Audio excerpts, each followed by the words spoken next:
When you look at the Bible sometimes, it just doesn't make sense, or it's confusing, or we're not even sure what it really means, or it completely goes against what common sense knowledge is in the world. So the big question I give to you guys is, how literal is the Bible?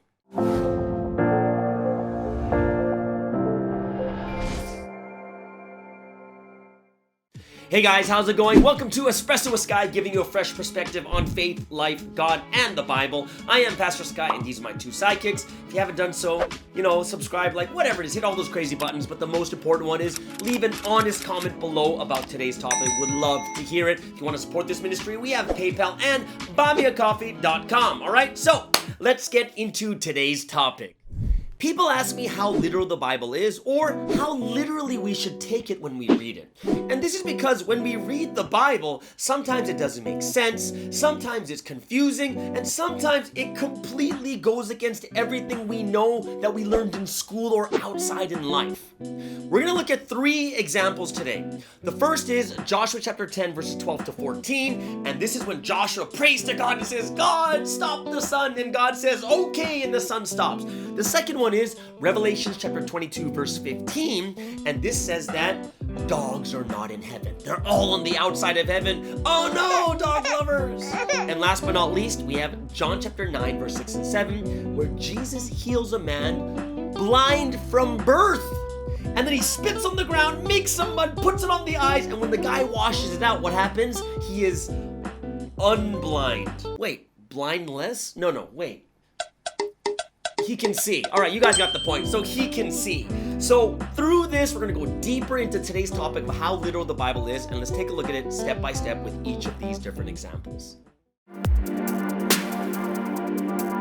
Because some people believe that the Bible is literal, word for word, I'm going to present you with some stories in the Bible that do present some problems with that assumption. So the first one we're going to look at is Joshua chapter 10, verses 12 to 14. And of course, I told you the stories about Joshua praying to God, "Lord, stop the sun," and then the sun stops. Now, we're not going to argue about whether this happened or not. We're going to talk about how literal this verse is, word for word.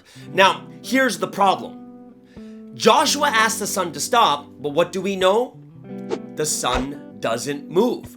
The sun is stationary and the earth revolves around the sun. So what does that mean? If you take the Bible word for word literally, then it's already wrong because the sun doesn't move. So how are we going to understand the Bible a lot better if we can't take everything literally? Well, the first thing I want to talk to you about today is something called perspective. Who is writing that story? From whose perspective? And it makes a difference. Joshua is over 3,000 years ago, which means he is limited to the knowledge and perception of the people of over 3,000 years ago that don't know about heliocentric or geocentric theory. All he knows is what he sees. Remember, guys, Joshua is not a scientist. He is not studying about the moon and the stars and the planets. What is he? In this situation, he's a general. And what does a general do? He only cares about the war. And what is he telling? He's telling the story from his perspective of what he sees and what he knows. And that's why the first important thing is when you read the Bible, perspective plays a gigantic role. Now, the second example we're going to go over today is Revelation chapter 22, verse 15. Strange and weird verse. Why? Because outside of heaven are the dogs. And what are these dogs doing? They are murderers. They are sexually immoral. They are idol worshipers. And we're like, seriously? Dogs do that? If you take the Bible literally word for word, it doesn't make sense that dogs are doing these things. So what does it mean? Well, the second thing I want to talk to you about today is when you read the Bible, it's not a literal word for word, because in some situations, God is speaking in parables, in a symbolic form. And if we look in the Bible, he says this many times. For instance, in Matthew 13:34, the Bible says Jesus spoke only in parables to the crowds. He never said anything without using a parable. That's how much God used parables. In the Old Testament, it was just the same. Hosea chapter 12 verse 10 says, God spoke to the prophets, all these prophets through visions and dreams, through parables. parables. So we see that God wasn't someone who's using parables every once in a while. He used it very often. Even so much to the point that people thousands of years ago all understood that God was speaking in parables. Example, Ezekiel chapter 20 verse 49, Ezekiel just lays out a prophecy on the people. And you know what the people say automatically? He's just speaking in parables. They even knew thousands of years ago that God was speaking in parables. But today, I'm not sure why people would go literally word for word. So that is the second example.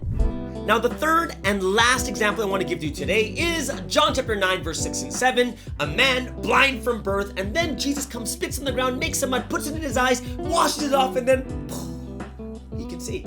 Question, is it literal? Is it word for word? Is it true? And the answer is absolutely. And you're like, well, why did you give this example? Well, I just don't want people to go too far in extreme thinking that everything is symbolic or everything's a parable, everything's about perspective. No, there are some things in the Bible that are literal, word for word, and we have to understand it that way. Now, you might ask me like, well, why are you so confident about this one? Why do you think this one is true? And the answer is because it still happens today. Today, I've seen many spiritual healings. I've done spiritual healings myself. I know that it is possible and it is true. And that's why for something like this, I don't doubt it. Yeah, it's literal. I've seen it already happen today. We may not understand how it happens, but we do understand that it does. So the thing we have to understand is there are literal things and there are things that are not literal. There's a balance out there, and we need to be the ones that study the words of God more and more. But don't just sit there and say everything is literal, but take perspective into consideration and take parables into consideration. All right, so I hope you guys understood today's topic, really deep things that we went into today. If you have any questions or comments, leave them below. I would love to hear your honest opinion. All right, guys, have a wonderful week. We'll see you guys again next week. I am Pastor Sky. That's Chewy. That's John Wick. And we'll see you guys again. Bye-bye. Bye-bye. Bye-bye.